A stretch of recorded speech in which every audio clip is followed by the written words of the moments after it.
కృష్ణారెడ్డి గారు ఓడిపోతే కోడలకు ఒక గృహిణిని తీసుకొచ్చి జిల్లా పరిషత్ చైర్మన్ చేశారు, గాయబ్. సుధీర్ రెడ్డి గారికి టికెట్ ఇవ్వకపోతే కొడుకును జిల్లా పరిషత్ చైర్మన్ చేశారు, గాయబ్.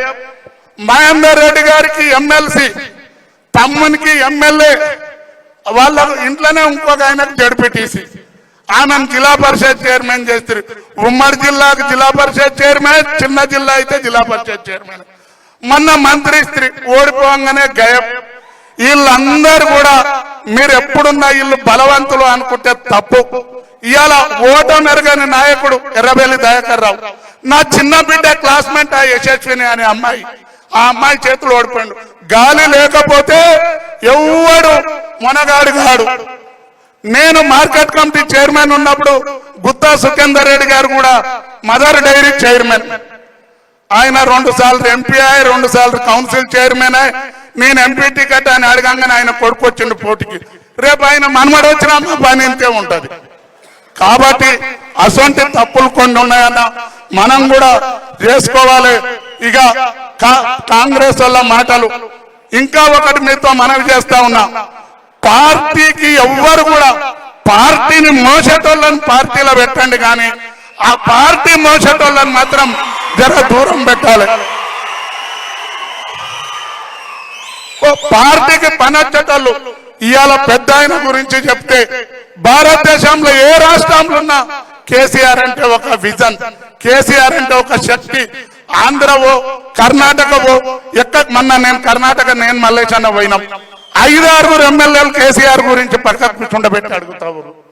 కానీ కొద్ది తప్పులతోటి చిన్న చిన్న పొరపాట్లు కావాలి, తప్పిదాలతోటి మనం ఈ కాడికి వచ్చినాం. ఇవాళ కనుక కాంగ్రెస్ రాకపోతే సుమా 20 ఏళ్ళకు కూడా మళ్ళీ రాష్ట్రంలో కాంగ్రెస్ వచ్చే పరిస్థితి లేకుంటే మన తప్పులతోటి. ఇక రేవంత్ రెడ్డి పరిస్థితి వెనకడికి అనేది గ్రామీణ ప్రాంతాలలో పొంకనాల పోతిరెడ్డికి 3 ఎడ్లు 36 దొడ్లు అన్నట్టు, ఒకటేమో గ్యారంటీ అంటే ఒకటి గ్యారంటీ లేదట. ఒక్కొక్క అన్ని అబద్ధ మాటలు చెప్తా ఉంటారు. కాంగ్రెస్ పార్టీలో మేము 36 ఏళ్ళు, నేను యాదన్న వెంకటరామన్న అందరం ముందు వచ్చిన వాళ్ళం. వల్ల మనం ఏమనవలసిన పని లేదు. ఇప్పుడు బాగా 10 ఏళ్ళ సంది కొడుకులు ఆకలి కొని ఉండరు, దొంగ గోల్డ్ ఇట్లా మేసినట్టు మేస్తా ఊరు.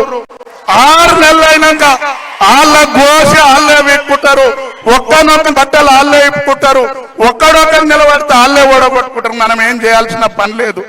మీరు ఒక్కటే ఉన్న కార్యకర్తలను క్షేత్రస్థాయిలో పార్టీని పటిష్టం చేయండి.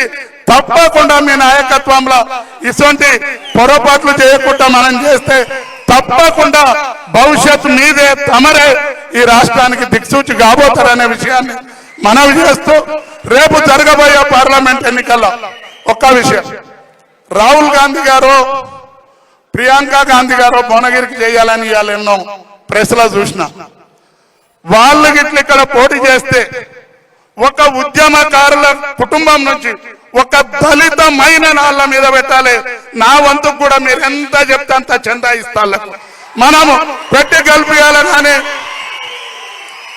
ఈయన దొడ్డుగుండు, ఈయన లావుగుండు, ఈయన ఇంత పొడుగుండు అని పెడితే పార్టీ బలం లేకపోతే దొడ్డు లేదు, ఏది లేదు, పని చేయదు.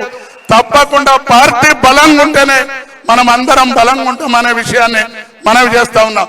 ఇంకొక విషయం, డాక్టర్ బాబాసాహెబ్ అంబేద్కర్ గారు రిజర్వేషన్ రాస్తే 19 ఎన్నో ఎమ్మెల్యేలు ఉన్నాయి, 3-4 ఎంపీలు ఉన్నాయి.